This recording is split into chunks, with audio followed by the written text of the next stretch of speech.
بسم اللہ الرحمن الرحیم۔ السلام علیکم ورحمۃ اللہ وبرکاتہ۔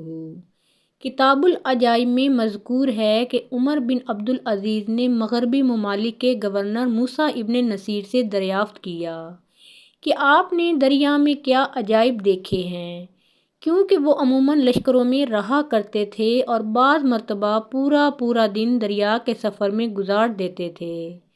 انہوں نے بیان کیا کہ ایک مرتبہ ہم ایک جزیرے میں پہنچے۔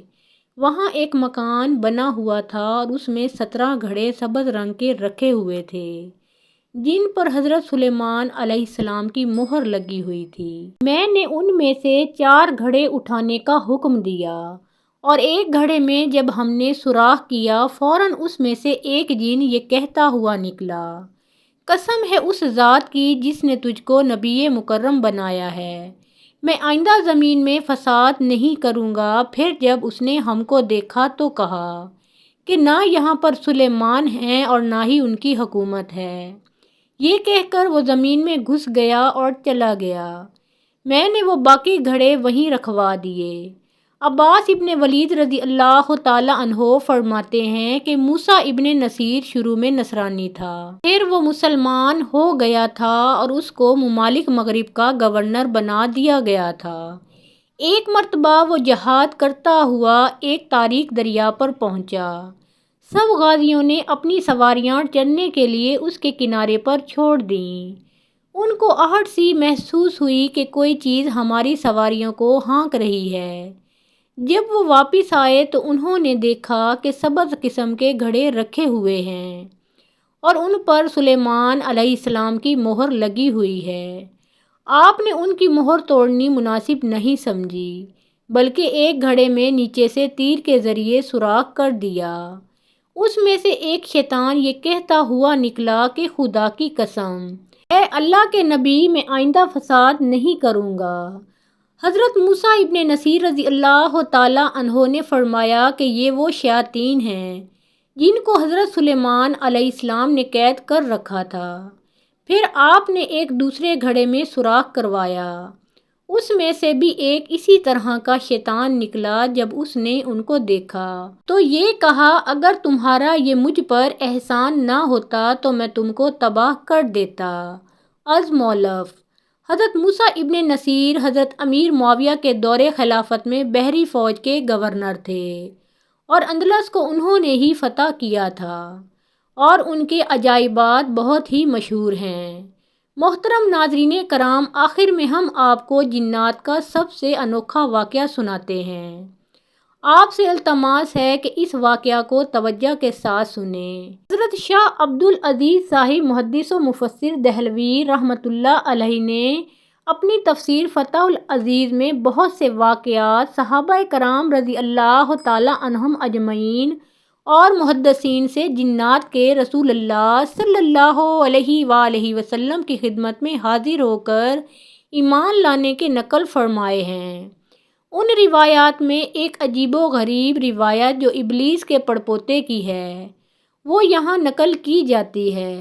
حضرت شاہ صاحب رحمۃ اللہ علیہ لکھتے ہیں، عقیلی اور بہیقی اور ابو نعیم نے حضرت امیر المومنین حضرت عمر فاروق رضی اللہ تعالیٰ عنہ سے روایت کی ہے کہ حضرت عمر فاروق رضی اللہ تعالیٰ عنہ کہتے ہیں کہ ایک روز ہم حضرت صلی اللہ علیہ وآلہ وسلم کے ساتھ تہامہ کے ایک پہاڑ پر بیٹھے تھے کہ یکایک ایک فقیر مرد ہاتھ میں عصا لیے ہوئے حضرت صلی اللہ علیہ وآلہ وسلم کے سامنے آ کر حاضر ہوا اور آپ صلی اللہ علیہ وآلہ وسلم کو سلام کیا۔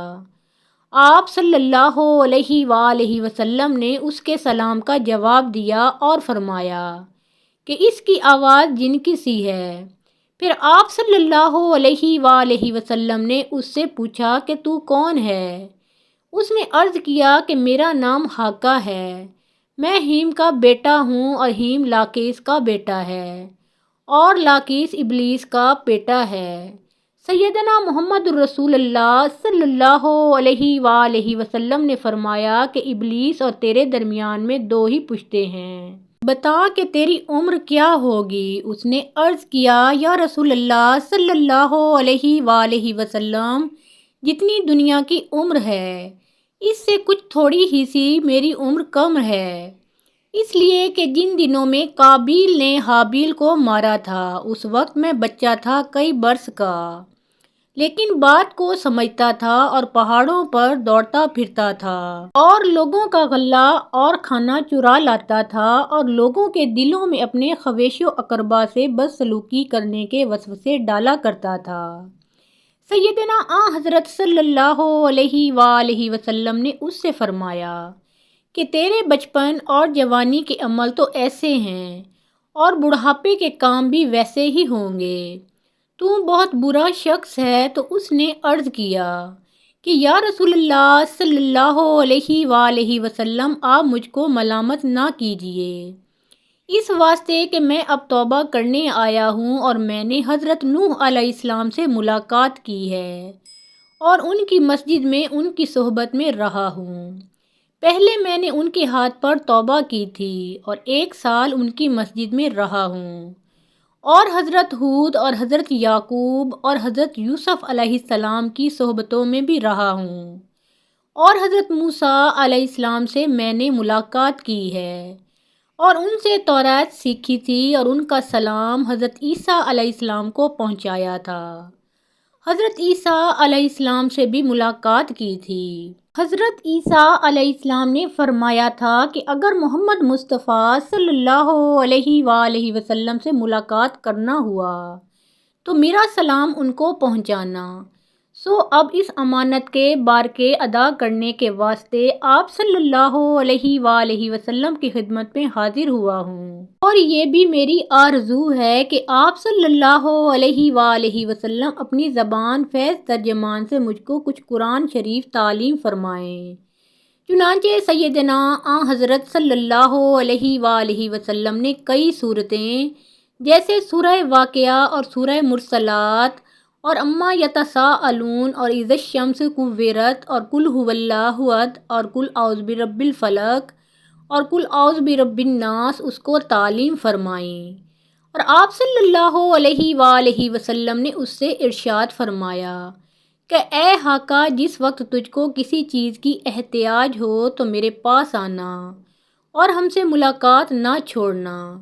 حضرت عمر فاروق رضی اللہ تعالیٰ عنہ کہتے ہیں کہ سیدنا رسول اللہ صلی اللہ علیہ وآلہ وسلم نے رحلت فرمائی اور اس کی موت کی خبر ہم کو نہیں کہ وہ زندہ ہے یا مر گیا۔ کتنی عجیب و غریب اور عبرت ناک حکایت ہے اور اللہ تعالیٰ کی قدرت و شان ظاہر کرتی ہے۔ شیطان کا پڑپوتا تو ایمان و اسلام لا کر جنتی بن گیا، اور کتنے انبیاء کی نسلوں اور اولادوں نے ایمان و اسلام سے بے بہرا ہو کر اپنے کو جہنم کا ایندھن بنا دیا ہے۔ اللہ تعالیٰ ہمیں مرتے دم تک ایمان و اسلام پر استقامت نصیب فرمائے۔ درس قرآن جلد داہم 383 تا 384، مؤلف الحاج مولانا محمد احمد مدظلہ علی۔ محترم ناظرین، پیارے آقا محمد مصطفیٰ صلی اللہ علیہ وآلہ وسلم کا پیارا نام ایک بار کامنٹ سیکشن میں ضرور لکھیں۔ اگر ویڈیو پسند آئی ہو تو لائک اور شیئر کریں۔ مزید اسلامی واقعات سننے کے لیے ہمارے اس چینل کو سبسکرائب کریں۔ اللہ آپ سب کا حامی و ناصر ہو۔